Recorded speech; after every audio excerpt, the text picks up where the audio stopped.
Sa lahat na nakita ko sa pangyayari sa Senado, yan ay yata yung pinaka-sublime na nakita ko ngayong linggong ito. Yung intro sa Herman Cut. Sublime. Pinaka-sublime. At may sablay, from sablay to sublime.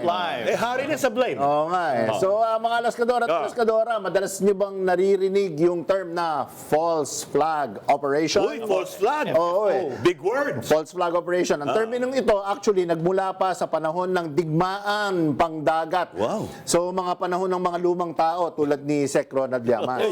Oo, mga naabutan ni Sec. Dati tuwing may gera, may mga barkong pandigma na sadyang naglalayag gamit ang watawat ng ibang bansa upang linlangin ang kanilang mga kalaban. Iisipin nila ano 'yon, ibang bansa, di ba? Ibang banderang nakataas pero ibang tunay na may pakana.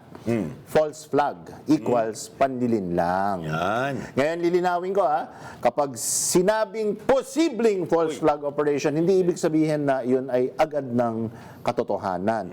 Mahirap na, baka ma-excommunicate pa ako sa banal na simbahan ng Senado at ang newly proclaimed Messiah nila. Baka matanggal ako dyan, di ba? Sino? Sino yan? The ambassador of Jesus Christ. Putting all Alans to shame. Pero yung nangyaring putukan sa Senado, sumakit ang anit ko sa kakamot sa ulo ko. Buti na lang, may kondi pa natitira.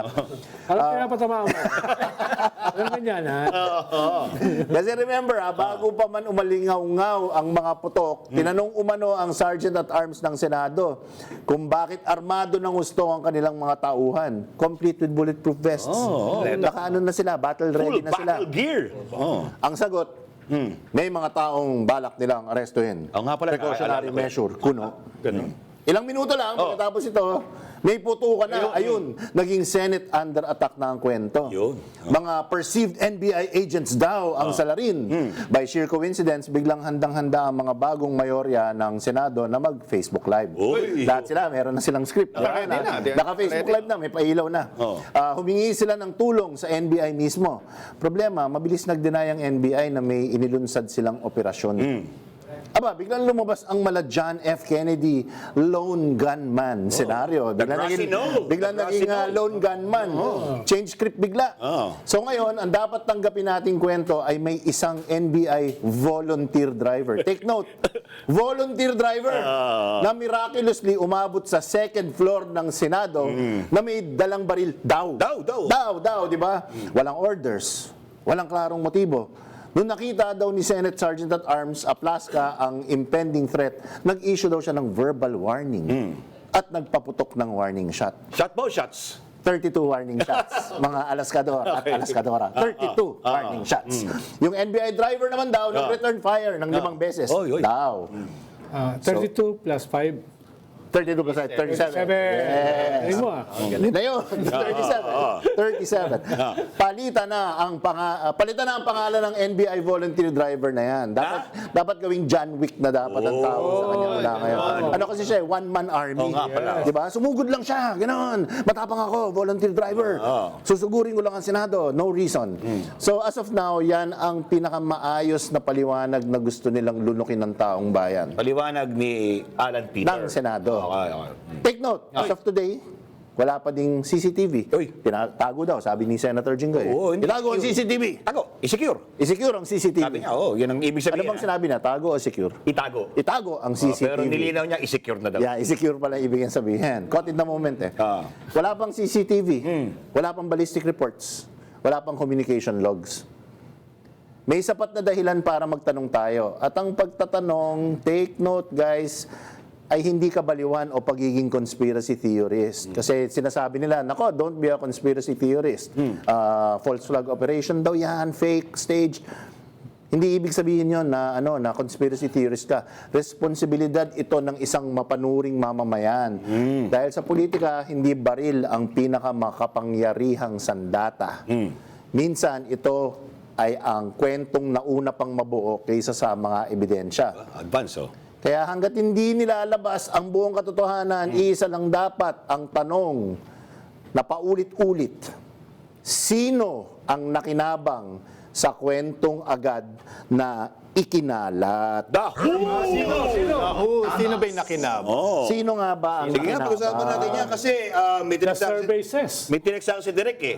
9,007 Oh my God. viewers na agad Oh tayo. my God. Grabe. Thank you so much. Sa pagbabalik nga lang. Sa pagbabalik niya. May Alan Peter. I'm taking credit. I'm taking credit. Do you abstain? Pagbabalik ni Alan Peter. Hindi ba sa pagsulpot ni Guido sa stairs? May dalawa nag-abstain. Dalawa nag-abstain. Sino kaya yun? Nag-abstain. Anong tingin mo doon, Sek? Ay, sa Lunes, hindi na sila mag-absent. Oh, easy. May pasabog ba yan? Nag-uusapan tayo conspiracy. May pasabog yata. Ano ngayon mo, Sek, na hindi natin alam? Anong hindi namin alam na alam mo? Yan. Kung ikaw, Oo. yung Lunes, bumoto ka kay Alan Peter. Ayan. Senador ka. Yan. Tapos, nakita mo yung nangyari. Yan. Ang usos. Itong 5 araw na nakalipas. Oh. Ikaw ba ay mananatili dyan sa lintik na majority? Ikaw, Kung ako lang. kahit Parang ganun si Marcoleta nung tinanong eh. Ikaw, kung ikaw. kahit yung katinuan mo, hindi ganun kalaki. Kahit konti lang.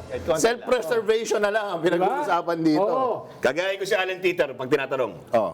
Eh, sabi nila magulong Senado pero kami yung ginugulo eh. Galing mo nga. Diba? But ako, Kaso, 89% ng survey sa social media, lahat galit sa'yo. Ay, Hindi sorry naman. naniniwala sa'yo. Naniniwala lang, less than 13%.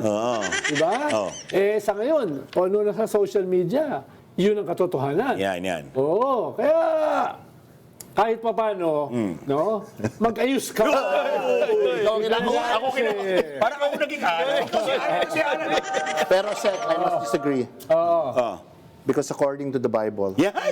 I must die to myself What? in the service of others. Yes. Oh, Yes. ay, kapag galing. Sabi, yan ang sabi sa Psalm Bible. 23. Nasa likod, nasa likod. The Lord is my shepherd, I shall not want. Ayan, in verdant pastures. Ayan, di ba? So, Sabi hindi mo nila. bang sabihin? Kahit naman makapal ang mukha ko, hindi ko gagawin. Baka matunaw, di ba? Baka lumiyab tayo pag Oh, ginawa Michael, ano natin. sinasabi mo? Ang sabi ko, yung bagong Senado, ang sinasabi mo ba, come Monday may bago ulit na Senado? Oy! Bago ulit? Wala akong sinasabing gano'n. Sige nga. Ano? Paano? Kung sakaling mangyari yan, Yan. yan ang shortest term Senate presidency. Record ba yan? Medyo, paabutin nyo naman ang Tuesday. Tuesday. Ikaw, masyado kang nagmamadali. Monday ka agad. Para Under attack ako eh. Monday ka agad. Under attack ako eh. Napaka-prinsipyan pa naman Yan. ang mga senador. Yan. Bumoboto sila ayon sa prinsipyo, ayon sa ideolohiya, no? Ayon sa mission, vision, goal. Doon sila bumoboto. Ano akala mo sa kanila? Yun na. Hindi ko ramdam yung sarcasm eh. Wala. Kulang Iba pa yung tumatagos. font. Kulang yung sarcasm font. Ano sasabi mo doon, Doc Guido? Ito, may comment. Galing kay Habulido. Si Alan Herman, the good Alan. Oh, And the good yung one. isa daw Hindi niyo po siya masyadong kilala. Slightly. Please lang. Slightly. yung isa daw, Yung psycho-profiling. Hindi ba ayos? No? Psychotic po yan. pero regarding sa sinabi ni Sir, Sino nag-comment yan? Sino nag-comment? hindi ko mabasa eh, Habulido. Habulido. So kay Habulido, just remember, according to the Bible, the truth shall set you free. Yeah. Sabi mo kanina. Arneo. May sinasabi ka, Don't push your luck. May sinasabi ka kanina. Hindi, regarding sa sinabi ni Sek, of course, di ba, pwede naman baliktad in theory, di ba? Yung mga numbers sa yung majority ulit. Kasi very tenacious yung yung alliance na Tenacious. Baka naman hindi tenacious. Baka naman tenuous. tenuous pala. Tenuous. Tenacious na nga. Oo naman, oo. Nangangagat yun eh. Pwede ko magkamali paminsan. Sinusubukan ko lang kayo.